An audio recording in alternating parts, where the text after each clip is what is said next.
ఓం సాయిరామ్. సాయి భక్తులందరికీ నమస్కారం అండి. సాయిబాబా దయ వల్ల అందరూ ఎక్కడున్నా సుఖంగా, సంతోషంగా ఎప్పుడూ కూడా అష్టైశ్వర్య, ఆరోగ్య, అభివృద్ధితో ఉండాలని చెప్పి బాబాగారి తరపున నేను కూడా మనస్ఫూర్తిగా కోరుకుంటూ ఈరోజు ఈ వీడియో అనేది మొదలు పెడుతున్నానండి. ఈరోజు ఈ వీడియోలో సాయి పిలుపు ద్వారా మనకు వచ్చినటువంటి సందేశం ఏంటంటే, నీ నిరీక్షణ ఈ రోజుతో ఫలించబోతుంది. నేను చెప్పినటువంటి సందేశాన్ని పూర్తిగా ఆలకించు అని బాబాగారు మనకి ఈరోజు ఒక చక్కటి సందేశం ద్వారా మన ముందుకైతే వచ్చారండి. సందేశాన్ని ఎందుకు అందించాలనుకుంటున్నారు, ఏం మాట్లాడాలనుకుంటున్నారు అనేది మనం బాబాగారి మాటల్లోనే తెలుసుకుందాం. వీడియో మొదలుపెట్టే ముందు ప్రతి ఒక్కరికి ఒక చిన్న రిక్వెస్ట్ అండి. ఈ సందేశం కనుక మీ అందరికీ నచ్చినట్లయితే తప్పకుండా చూసి వెళ్ళే వాళ్ళందరూ మన వీడియోకి అయితే ఒక చిన్న లైక్ అయితే ఇవ్వండి. ఇంకా కొత్తగా మన ఛానల్ని ఎవరైనా చూస్తుంటే కనుక ఛానల్ని తప్పకుండా సబ్స్క్రైబ్ చేసుకొని వీడియో నచ్చినట్లయితే లైక్ చేయడం మాత్రం మర్చిపోదండి. ఇంకా ప్రతి ఒక్కరూ కామెంట్ బాక్స్లో మీ సమస్యలు, కష్టాలు ఏవైతే ఉన్నాయో వాటన్నిటిని రాయండి. నేను బాబాగారి గుడికి వెళ్ళినప్పుడల్లా మీ పేర్లు చదివి తప్పకుండా ప్రేరైతే చేయిస్తాను. ఇప్పుడు బాబాగారి సందేశాన్ని వినేకన్నా ముందుగా చాలామంది ఎక్కడెక్కడో జాతకం అంతా చెప్పించుకుంటూ ఉంటారు కదండి. కొంతమంది ప్రయోజనం పొందింటారు, కొంతమంది ప్రయోజనం పొందక ఎంతో బాధపడుతూ ఉంటారనమాట. కానీ ఈ గురువుగారి దగ్గర చూపించుకున్న ప్రతి ఒక్కరికి కూడా 100% పరిష్కార మార్గం లభించిందండి. నేను కూడా చిన్న చిన్న సమస్యలు ఉంటే గురువుగారిని కాంటాక్ట్ అవుతూ ఉంటాను. నాకైతే అంతా మంచి జరిగింది. అందుకే మీకు ఈ నెంబర్ షేర్ చేస్తున్నాను. గురువుగారి నెంబర్ వచ్చేసి 8333855161. మీకు ఫోన్ ద్వారానే జ్యోతిషం చెప్తారండి. ప్రేమ సమస్యలు, పెళ్లి సమస్యలు, మనోవేదన, ఇంకా పిల్లల పొరపాట్లు, విడాకులు, ధన సమస్యలు, ఇంకా భార్యాభర్తల మధ్య సమస్యలు, కుటుంబ కలహాలు, ఇలా ఏ సమస్యలు ఉన్నా సరే మీరు గురువుగారికి తప్పకుండా ఫోన్ చేయండి. ఫోన్ చేసి సమస్యను ఉన్నది ఉన్నట్లుగా చెప్పుకోండి. మీ సమస్యకు తగినటువంటి పరిష్కారం పూజలు కానీ, పరిహారాల రూపంలో కానీ చాలా చక్కగా వివరిస్తారండి. మీ జీవితంలో ప్రతి ఒక్క సమస్యకి గురువుగారి దగ్గర పరిష్కారం లభిస్తుందనమాట. నేను కూడా తప్పకుండా ఈ గురువుగారిని కాంటాక్ట్ అవుతూ ఉంటాను. నా జీవితంలో నేను ఎన్నో సమస్యలను ఎదుర్కొనేటువంటి సమయంలో గురువుగారు నాకు ఎంతో మంచి చేశారండి. నా సమస్యలన్నిటికీ పరిష్కార మార్గం లభించిందనమాట. మీకు కూడా సమస్యలు ఉంటే తప్పకుండా గురువుగారిని కాంటాక్ట్ అవ్వండి. ఇప్పుడు బాబాగారి సందేశాన్ని విందామా మరి. నీ నిరీక్షణ ఫలించబోతుంది. పట్టరాని సంతోషాన్ని ఇచ్చేటువంటి శుభవార్తను ఈ సాయి నీ కోసం తీసుకొని వచ్చాడు. నీకు నీ పెదవులపై ఎప్పుడు కూడా చిరునవ్వును అలవర్చుకో. ఇలా ఎందుకు చెప్తున్నానంటే కనుక, ఎప్పుడైనా సరే నీ కళ సహకారం కావడం లేదని దిగులు చెందుతూ ఉన్నావు. ఆ పనిలో పూర్తిగా నాకు ఏమాత్రం సహాయం రావడమే లేదు బాబా, ఎవరి ద్వారా కూడా నాకు సహాయం పొందేందుకు మార్గమే లేదు, ఇంకా నువ్వు చూపించడం లేదు అని దాని గురించి దిగులు పడుతూ ఉన్నావు కదా. దాని గురించి నీకు ఒక మంచి గమ్యం అయితే ఈరోజు ఒక దారిలాగా నేను చూపించబోతున్నాను. దాని ద్వారా నీ పెదవులపై చిరునవ్వు వెళ్ళి విరవబోతుంది. నీ లక్ష్యాన్ని నువ్వు ఎప్పుడు కూడా నీ కళ్ళ ముందు ఉంచుకో. దానిని ఎప్పుడు కూడా సాధించాలంటే నువ్వు ఏ విధమైనటువంటి ఎఫెక్ట్లు అనేది పెట్టాలి అంటే కనుక ఆలోచనలన్నీ నీ మనసులో ముందే ఉండాలి. అంటే అందుకు తపన అనేది చాలా అవసరం కదా. ఇప్పుడు నీ లక్ష్యాన్ని నువ్వు సాధించాలంటే నువ్వు ఎంతో కష్టపడాలి. ఎన్నో రకాలైనటువంటి సాధనలను నువ్వు తప్పకుండా నెరవేర్చుకోవాలి. ధ్యాస పెట్టాలి ఆ పనిపై. ఎప్పుడు కూడా పనులు అనేటివి చక్కగా నెరవేరుతాయన్నమాట. టెన్షన్స్ పడుతూ ఏం జరుగుతుందో, ముందే ఎలా ఉంటుందో అని ఆలోచిస్తూ ఉంటే ఇంకా నీ జీవితాన్ని నువ్వు ఏది అంటే ఆలోచనలతోనే సతమతమైపోతూ గందరగోళమైనటువంటి ఆలోచనతో ఉంటే ఇంకా నీకు ఎప్పుడు ఎలా జరిగేదనేది నీ చేతిలో ఉండదు కదా. దానంతటా అది జరిగిపోతూ ఉంటుంది. కాబట్టి దేని గురించి కూడా నువ్వు అంతగా భయపడిన అవసరం లేదు.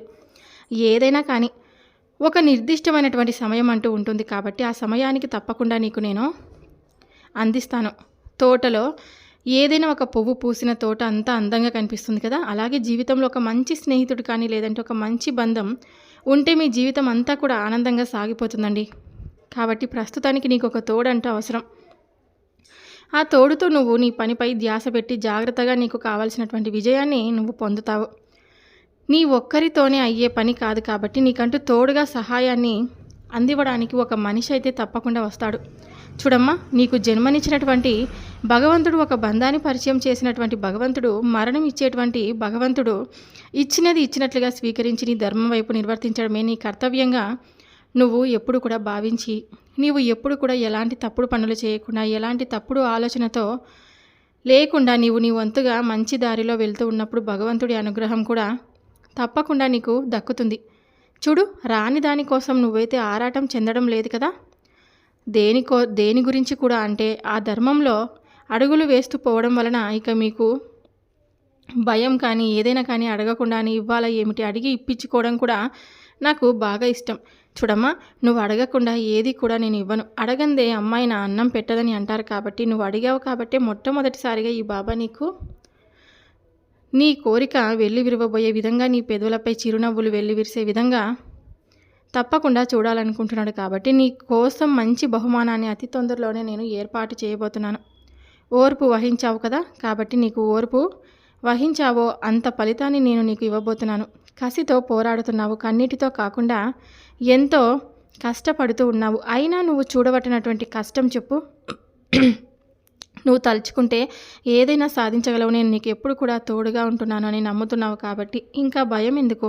నువ్వు పుట్టినప్పటి నుండి పడుతున్నటువంటి కష్టం కంటే ఇప్పుడు నీకు వస్తున్నటువంటి కష్టాలు ఏవి పెద్దవి కావు. కాస్త ఓపికతో ఉండు. నీ పని ఏదో నువ్వు చేసుకుంటూ వెళ్తున్నావుగా, తప్పకుండా నువ్వు వెళ్ళే దారిలో గొప్ప విజయాన్ని సాధిస్తావు కూడాను. సాధించేలా సహాయాన్ని నేనందిస్తాను. నీ సాయి వాక్కుగా భావించు. ఈ ప్రపంచంలోనికి వచ్చినప్పుడు ఏ పెట్టుబడి లేకుండా వచ్చావు. అందువలన జీవితంలో ఏం జరిగినా మంచి లాభంలోనే ఉంటాం. అయిపోయిన క్షణాల గురించి బాధపడకండి, అవి మీకు కన్నీళ్ళనే మిగిలిస్తాయి. జరిగే వాటి కోసం చింతించకండి, ఎందుకంటే అది నీకు భయం తెప్పిస్తుంది. కేవలం ఇప్పటి క్షణాలను మాత్రమే సంతోషంగా తీసుకోండి, అదే నిజమైనటువంటి ఆనందాన్ని నీకు తప్పకుండా ఇస్తుంది. చూడమ్మా, నీ మనసులో ఉన్నటువంటి దిగులంతా కూడా తీసి పక్కన పాడే. ఆ ఉద్యోగం నీకే వస్తుంది, సంతోషమైన ఉద్యోగం రాగానే నీ సాయి నోరు తీపి చేయడం మర్చిపోవద్దు. సాయంత్రం లోపు నీకు ఒక మంచి శుభవార్త అయితే నీ చెవిన పడుతుంది. తప్పకుండా తోటి వారందరినీ కూడా ఓడించినప్పుడు ఆటలో గెలుస్తావు. చుట్టూ ఉన్న వారందరినీ ప్రేమించగలిగినప్పుడే నీ జీవితంలో నువ్వు గెలుస్తావు. అలాగే నీకు వచ్చినటువంటి సమస్యలను కూడా ఒక్కొక్కటిగా దాటిపోతూ ఉన్నప్పుడే జీవితం విలువ ఏమిటి అనేది నీకు తప్పకుండా తెలుస్తుంది. కన్నీరు పెట్టించినటువంటి బంధాల కన్నా కన్నీరు రాకుండా చూసుకునేటువంటి బంధం దొరకాలంటే అదృష్టం ఉండాలి కదా. మరి నీకు అలాంటి కుటుంబ సభ్యులు దొరికారు. వారందరూ కూడా నీకు తోడుగా ఉన్నారు. నీకు ఎలాంటి కష్టం రాకుండా, కన్నీరు కలగకుండా, నువ్వు ఇప్పటి వరకు సంతోషంగా ఉండడానికి నీకు అన్ని విధాలుగా తప్పకుండా సహాయాలను అందించారు. నువ్వు ఎప్పుడూ కూడా సంతోషంగా ఉండాలని కోరుకున్నారు. నీకంటూ మంచి జీవితం రావాలని వారు నీకన్నా ఎక్కువ పూజలు చేసి ప్రతిరోజు నీ కోసం భగవంతుని వేడుకుంటూ ఉంటున్నారు. కాబట్టి వారికి ఏమిచ్చినా కూడా నువ్వు రుణం తీర్చుకోలేవు. కాబట్టి వారికి మంచి పేరును, అలాగే సమాజంలో మంచి గౌరవాన్ని కలిగించు. నమ్మకం గొప్పదా, ఇష్టం గొప్పదా అంటే నమ్మకమే గొప్పది అంటాను నేను. కానీ మనిషి మీద ఇష్టం కొంతకాలమే ఉంటుంది, కానీ నమ్మిన తర్వాత కలిగే ఇష్టానికి ఆయుష్షు చాలా ఎక్కువగా ఉంటుంది. నీపై నమ్మకాన్ని ఏర్పరచుకున్నటువంటి నీ కుటుంబాన్ని మాత్రం ఎప్పుడు కూడా రోడ్డున పాడివేసే విధంగా వారి యొక్క పరువు ప్రతిష్టలకు భంగం కలిగించకుండా జాగ్రత్తగా, వారి ఊహలకు అందని విధంగా ఇంకా ఎక్కువగా నీ జీవితంలో మంచి మంచి విజయాలను నువ్వు సాధించాలని, డబ్బు ఉందనో, అదృష్టం కలిగి ఉందనో గర్వంతో కాకుండా ఎదుటి వారిని ఎప్పుడు కూడా సమభావంతో ప్రేమించాలి. మనిషి 100 ఏళ్ళు బ్రతికినా కాటికే వెళ్తాడు, 100 కోట్లు కూడబెట్టుకున్నా కాటికే వెళ్తాడు. కాబట్టి ప్రతి ఒక్కరూ కూడా ఈ సమాజంలో సమానమే అని చెప్పి ఎప్పుడైతే తెలుసుకుంటావో వారే నాకు నిజమైనటువంటి భక్తులు. కాబట్టి నువ్వు తలిచిందే జరుగుతుంది. ఆ కన్నీళ్ళు ఇక తుడుచుకో. నీ జీవితంలో మంచి గడియలు తప్పకుండా రాబోతున్నాయి. ఎంతగానో ఆశపడ్డావు కదా, నీ జీవితంలో మంచి జరిగే రోజులు ఎప్పుడు వస్తాయని. ఎంతో దూరం లేదు, రాబోతున్నటువంటి ఈ వారంలోనే మంచి శుభవార్త నీ చెవిన పడుతుంది. చూడమ్మా, నీ ఉద్యోగానికి సంబంధించినటువంటి ఒక శుభవార్త ఈ సాయంత్రంలోపు నీకు తప్పకుండా అది ఎంతో సంతోషంతో నీ పెదవులపై చిరునవ్వును తెప్పించబోతున్నాను. నాపై నమ్మకాన్ని ఏర్పరచుకొని సంతోషంగా వేచి చూస్తూ ఉండు. నేడు ఉన్నటువంటి ఈ కష్టం రేపు ఉండదులే. అదే ఆశతో బ్రతికడమే కదా జీవితం రహస్యం అనేది. బాధపడడం వల్ల రేపటి సమస్యలైతే ఏమైనా పరిష్కారం అవుతాయా? కావు కదా. కాబట్టి ఇవాల్టి సంతోషం కేవలం దూరం అవుతుంది అంతే. కాబట్టి బాధపడొద్దు. చిరునవ్వు అనేది, మౌనం అనేవి రెండూ కూడా గొప్ప ఆయుధాలు. చిరునవ్వుతో ఎన్నో సమస్యలకు పరిష్కారం చూపిస్తూ జాగ్రత్తగా మౌనంతో సమస్యలు నీ దగ్గరకు రాకుండా చూసుకో. నీ మనసును ఎప్పటికప్పుడు ప్రశాంతంగా ఉంచుకో. నీకు ఎవరూ లేరని బాధపడద్దు. ఈ సాయి తండ్రి ఎప్పుడు తోడుగా నీ వెన్నంటే ఉండి మిమ్మల్ని రక్షిస్తూ ఉంటారు. ఈ విషయాన్ని మీరు ఎప్పటికీ గుర్తుపెట్టుకోండి. జీవితంలో ప్రతి ఒక్కరికి సమస్యలుంటాయి, కష్టాలుంటాయి. కష్టాలు వచ్చిన వాళ్ళకి సంతోషం రాదని మీరు ఇవ్వగలరా, చెప్పగలరా? అలా ఎప్పటికీ కాదు కదా. సంతోషం వచ్చినప్పుడు బాధ వస్తుంది, బాధ వచ్చినప్పుడు సంతోషం కూడా తప్పకుండా మన చెంతకు వస్తుంది. ఏదైనా కానీ కష్ట సుఖాలను రెండింటినీ సమానంగా స్వీకరించిన వాడు జీవితాన్ని సంతోషంగా అనుభవించగలడు. ఎందుకంటే ఈరోజు మనకి కష్టం వచ్చిందని పదే పదే కుమిలిపోతూ దుఃఖిస్తూ ఉంటే మనం రాబోయేటువంటి సంతోషాలను అనుభవించేందుకైనా మనం ఆరోగ్యంగా ఉండాలి కదా. అలా కాకుండా చాలామంది ఎప్పుడు కూడా ఒకటే ఆలోచనతోనే బాధపడుతూ దిగులు చెందుతూ ఉంటారనమాట. మాకు ఎప్పుడు కూడా కష్టాలే ఉన్నాయి, మేము ఎప్పుడు కూడా ఈ బాధలను అనుభవిస్తూ ఉన్నాము, జీవితంలో మాకంటూ మంచి రోజులు ఎప్పుడు రావు అని. అలా ఎప్పటికీ కూడా మీరు అనుకోవద్దండి. ప్రతి ఒక్క జీవికి, జన్మించిన ప్రతి ఒక్క జీవి కష్ట సంతోషాలను, కష్ట సుఖాలను అనుభవించక తప్పదు.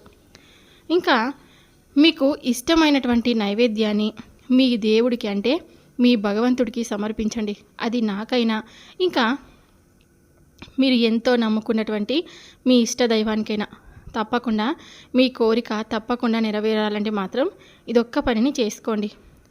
ఇంకా ఎప్పుడైనా సరే మీరు తెలుసో తెలియకో తప్పు చేసి ఉంటారు కదా, అప్పుడు మీ మనసులో క్షమించమని మనస్ఫూర్తిగా ఇష్టదైవాన్ని వేడుకోండి. ఖచ్చితంగా మీకు న్యాయం అనేది జరుగుతుంది. ఎప్పుడైనా సరే చాలామందికి ఎన్నో రకాలైన కష్టాలను, ఎన్నో రకాలైన బాధలను అనుభవిస్తూ ఉంటారు. బాధలను అనుభవించినప్పుడు తప్పకుండా మీరు ఇలా బాధపడుతూ, చింతిస్తూ, దిగులు చెందుతూ ఉంటారు. అలా ఎప్పటికీ కూడా ఉండొద్దండి.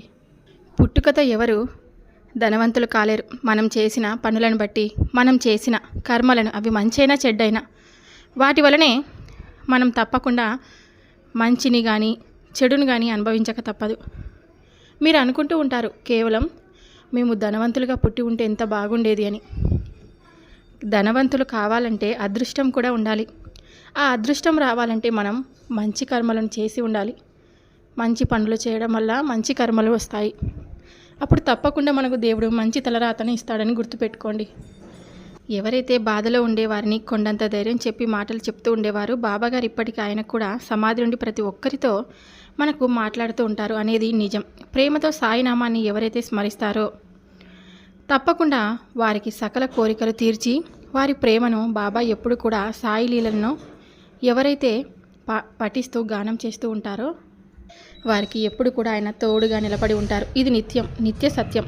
కొందరు అనుకోవచ్చు, అయ్యో మాకు ఎప్పటి నుండో ఎన్నో కష్టాలున్నాయి, మాకు మాత్రం ఎప్పుడు ఈ సమస్యలు, కష్టాలు ఒకేలాగా కనిపిస్తున్నాయి, కానీ మాకు ఏమాత్రం ఉపశమనం లభించడం లేదు. అలాగే మేము గురువారం బాబాగారికి పూజ చేసుకుంటున్నాం, బాబాగారి గుడికి వెళ్ళి దర్శించుకుంటున్నాం, దుని చుట్టూ ప్రదక్షిణలు చేస్తూ ఉంటున్నాం, అయినా కూడా మాకు శుభవార్త అన్నది జరగడం లేదు.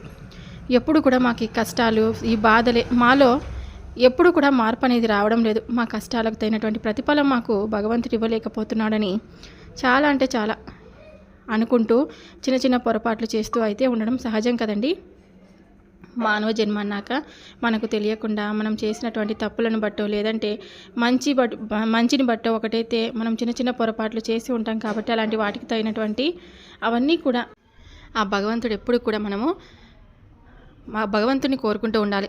అంటే ఇప్పుడు మన మదిలో ఉన్నటువంటి ప్రశ్నలన్నిటికీ కూడా నీ జీవితంలో సమాధానం ఈరోజు తప్పకుండా ఒక మంచి వ్యక్తిత్వాన్ని అయితే నీ జీవితంలో, ఇంకా ఒక సమాధానం, ఒక మంచి ఆశయాన్ని నువ్వు కోల్పోకుండా జాగ్రత్తగా నేను చెప్పే మాటలో విని అర్థం చేసుకో. కర్మను ఎవరు కూడా తప్పించుకోలేరు. నువ్వు కర్మను అనుభవిస్తున్నప్పుడు కూడా భగవంతుడి సహకారం నీకు పూర్తిగా ఉండి తీరుతుంది. ఆ సమయంలో నీకు ఎవరి తోడు లేకపోయినా ఒక కనిపించినటువంటి శక్తి మాత్రం ఉంటుంది చూడు, జాగ్రత్తగా కనిపెట్టుకొని మరీ ఉంటుంది. నీ మనసులో ఉన్నటువంటి మనోవేదన అంతా కూడా నాకు తెలియదా? నువ్వు కుమిలిపోవడం తప్ప, నీవు ఎక్కువగా ఆలోచించి నీ ఆరోగ్యాన్ని పాడు చేసుకోవడం తప్ప ఇంకేమీ ఉండదు. అంతగా ఆలోచించే ప్రయత్నం అసలు చేయొద్దు. ఈ లోకంలో కనీసం వసతికి, తిండికి, కట్టుకోవడానికి, కనీసం తల దాచుకోవడానికి కూడా కాస్త స్థలం కూడా లేనటువంటి అభాగ్యులు ఎందరో ఉన్నారు. ఒక్కసారినే వాళ్ళని చూసావా? వారందరికీ ఒక్కసారి నీ దృష్టిలోకి తెచ్చుకొని వారందరిలో నేను లేనని కాస్తైనా సంతోషించు, కాస్తైనా ధైర్యాన్ని తెచ్చుకో. అలాంటి జీవితం నీకు రాలేదని సంతోషించు. వారు అనుభవించే కష్టం ముందు నీ కష్టం ఏ పాటిదో ఒకసారి నువ్వు ఆలోచించు. అసలు ఈ కష్టం నాది ఒక కష్టమేనా అని నీకు అప్పుడు అనిపిస్తుంది వాళ్ళని చూసిన తర్వాత. అంతేగాని లేని వాటి కోసం పరుగులు పెడుతూ ఉన్నటువంటి విలువైన జీవితాన్ని, నువ్వు ఆనంద క్షణాలను మాత్రం దూరం చేసుకోవద్దు. ప్రతిరోజు నువ్వు నాకు విన్నవించుకోవాల్సినటువంటి అవసరం ఏమీ లేదు. బాబా నా సమస్య ఇది, నా కోరికది, నా బాధ ఇది, ఇక ప్రతిరోజు నాకు చెప్పనవసరం లేదు. ఒకసారి చెప్తే చాలు ఆ సమస్య గురించి. నేనైతే ఇక మర్చిపోలేను కదా. నువ్వు ఇక ఆ సమస్య గురించి మర్చిపోవచ్చు. నీ పని యందు నువ్వు దృష్టి వహించవచ్చు. నీ పని యందు నేను శ్రద్ధ వహిస్తాను. అది ఎప్పుడు ఇవ్వాలో, అలాగే ఏ క్షణాన ఇవ్వాలో, ఏ రోజు నీకు నీ వద్దకు చేర్చాలనేది నాకు బాగా తెలుసు. అప్పుడు ఆ సమయం రాగానే తప్పకుండా ఆ క్షణాల్లో అది నీకు అందగానే చేస్తాను. దేనికైనా కానీ సమయం అనేది ఉంటుంది కదా, కాలమే కదా సమాధానం చెప్పాలి. అయినా నీకెంతటి భాగ్యవంతమైనటువంటి జీవితాన్ని ఇచ్చానో నువ్వే ఒకసారి గమనించుకో. అప్పుడు నీకే అవగతమవుతుంది. ఆరోగ్యాన్ని ఇచ్చాను, తిండికి బట్టకు ఎలాంటి లోటు లేకుండా చేస్తున్నాను. ఇవి చాలదా చెప్పు? ఇంకా నీ కుటుంబాన్ని పోషించే శక్తిని కూడా నీకు చేసేటువంటి ప్రయత్నం నీ మీదనే ఆధారపడి ఉంటుంది. మరి నేను కేవలం నిన్ను ముందుండి నడిపే ప్రయత్నం మాత్రమే చేస్తాను. అంతవరకే నా బాధ్యత. తర్వాత చేయవలసినటువంటి కష్టం అంతా కూడా పూర్తిగా నీపైనే కదా ఆధారపడి ఉంది. అప్పుడే నీకు కూడా కష్టంతో ఉన్న వచ్చే ఆనందం ఏమిటో, ఆ విలువ ఏమిటో అర్థమవుతుంది. ఎక్కడా తొందరపడద్దు. పనిలో ఆలస్యం జరుగుతుందని అసలు నిరాశ అనేది చెందనే వద్దు. ప్రతి పని వెనక ఒక పరమార్థం ఉంటుంది. ప్రతి ఆలస్యం వెనక ఒక మంచి అర్థం ఉంటుంది. ఆలస్యం అయితే ఏమిటి, నువ్వు గమ్యాన్ని చేరుకోవడమే కదా ముఖ్యం. కాబట్టి అదే ప్రథమ కర్తవ్యం. కాబట్టి నీ ఏమాత్రం తొందరపడొద్దు. అలాగే నా జీవితం ఇలా అయిపోయిందని నిరాశలో ఎప్పుడు కూడా కూరుకొని పోవద్దు. అలాగే ఎప్పుడైతే నీవు నిరాశకు గురవుతావో ఆ క్షణంలో నువ్వు చేరుకోవాలనుకున్నటువంటి గమ్యం ఇంకా ఇంకా నీకు దూరంగా కనిపించేస్తుంది తప్ప అది నీకు ఎప్పటికీ కూడా దగ్గరకు అనిపించదు. కాబట్టి నేను నా గమ్యానికి చేరుకోబోతున్నాను అనే ఆశతోనే బ్రతకాలి తప్ప ఇక ఎప్పటికీ కూడా నేను చేరుకోలేనేమో అనే మనసుతో, అనే దృష్టితో నువ్వు ఎప్పుడు కూడా ఆలోచించొద్దు. నిన్ను ఇలా చూస్తూ ఉంటే నిజంగా నాకు ఎంత బాధగా ఉంటుందో. నువ్వు ఇలా దుఃఖంతో, మనసు నిండా బాధతో సతమతం అవుతూ ఉంటే ఎవరికి చెప్పుకోవాలో, ఏం చేయాలో తెలియనటువంటి దీన స్థితిలో ఉన్నావని నాకు తెలియదా ఏమిటి? దాని గురించి నువ్వేమీ బెంగపడనవసరం లేదు. నేను ఒకటి చెప్తాను, శ్రద్ధగా విను. నువ్వు చేయవలసినటువంటి కష్టం నువ్వు పూర్తిగా చేయి. తర్వాత ఆ భారమంతా నేను కష్టం చేశాను, నా కష్టం వలన వచ్చేటువంటి ప్రతిఫలం నాకు తప్పకుండా నువ్వు ఇచ్చే తీరాలని అప్పుడు ఈ బాబాని నిలదీసి అడుగు. తప్పకుండా నీ కష్టానికి తగినటువంటి ప్రతిఫలం నీకు ఎలా రాకుండా ఉంటుందో నేనే చూస్తాను. అలా కాకుండా ఏది ప్రయత్నించకుండా, ప్రయత్నం ఏది మొదలు పెట్టకుండా మొదటి నుంచే నా సహకారం నీకు కావాలంటే మాత్రం ఎలా చెప్పు? మొదట్లోనే నీకు అన్ని లాభాలే కనిపించాలంటే అది అసలు కుదరని పని. నువ్వు ఏదైనా కానీ మొదలు పెట్టినప్పుడు అందులో నీకు ఎన్నో అవాంతరాలు, ఎన్నో కష్ట నష్టాలు ఎదురవచ్చు. నువ్వు కింద పడి పైకి లేస్తూ ఉన్నప్పుడు ప్రతిసారి ఒక్కొక్క విషయం తెలుసుకోవచ్చు. కాబట్టి ఒకేసారి కానీ ఏదైనా రమ్మంటే రాదు. అదృష్టమైనా లేదంటే విజయమైన ఏదైనా కానీ నువ్వు అనుకోగానే జరిగిపోదు. కాబట్టి దానికంటూ కాస్త సమయం అనేది ఉంటుంది. ప్రతి సమస్య వచ్చినప్పుడు ఆ సమస్య మనకు ఎన్నో గుణపాఠాలను నేర్పిస్తుంది. మనకు తెలియనటువంటి నిజాలను, అలాగే మనలోని శక్తి సామర్థ్యాలను, నైపుణ్యాన్ని బయటకు తీసేలా చేస్తుంది. సమస్య అంటూ వచ్చినప్పుడే కదా మనలో ఉన్నటువంటి తెలియని విషయం ఏమిటో బయటపడేది.